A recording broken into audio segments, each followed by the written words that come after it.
अस्सलाम वालेकुम and good afternoon. उम्मीद है आप सब लोग खैरियत से होंगे। आज जो है कनाडा में सैटरडे का दिन है और काफ़ी दिन जो है आपको ऐसा लग रहा होगा कि बहुत ज़्यादा शाइनी है, धूप निकली हुई है, बड़ा अच्छा वेदर है।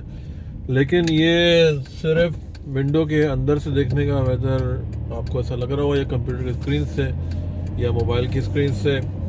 बाहर का जो इस वक्त टेम्परेचर है ये इस वक्त तकरीबन -14 हो रहा है और रात में जो था ये तकरीबन -20 था। तो ये वीकेंड हमारा काफ़ी जो है ना ये काफ़ी कोल्ड हो रहा है अनएक्सपेक्टेडली।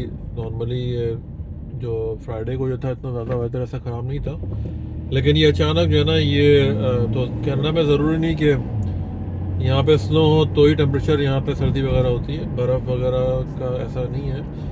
लेकिन ये कि एक्सट्रीम कोल्ड जो होता है वो बगैर स्नो के भी यहाँ पे हो जाता है। सबसे बेस्ट तरीका ये है कि आप जब घर से निकलें या रात में जो है वो टेम्परेचर ज़रूर चेक करें उसको।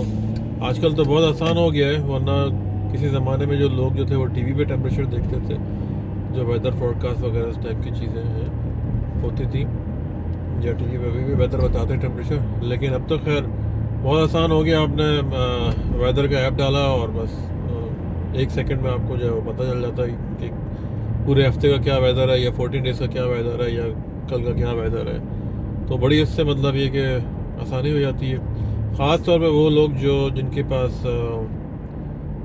ट्रैवल व्हीकल्स वगैरह नहीं है, तो बस से जो जा रहा है या न्यू कमर्स जो आ रहे हैं, तो आपको जो है वो मस्ट वेदर का पता होना चाहिए। यहाँ पे ऐसा नहीं है कि बस हमने अपने कंट्रीज़ की तरह से बस शूज़ पहने, जॉगर पहने या पैंट चढ़ाई और निकल गए, क्योंकि सर्दी से अगर आप अपने आप को प्रोटेक्ट नहीं करेंगे तो बहुत ज़्यादा प्रॉब्लम हो जाती है। फ्लू का अटैक हो जाता है और फिर तकरीबन आपके हफ्ता 10 दिन जो है ना वो तकरीबन निकल जाते हैं। डॉक्टर भी ये बोलता है कि भाई ये वायरस का है, तो आपको वो भी कोई दवा नहीं देगा, बस बोलेगा ये बुखार की गोली खा ले, टेनोल खा ले, एडविल खा ले, जस्ट लाइक पैरासीटामोल और जो भी नॉर्मल जो डिस्प्रिन वगैरह जो गोलियाँ होती हैं पाकिस्तान के अंदर या जो भी जिस कंट्री के अंदर।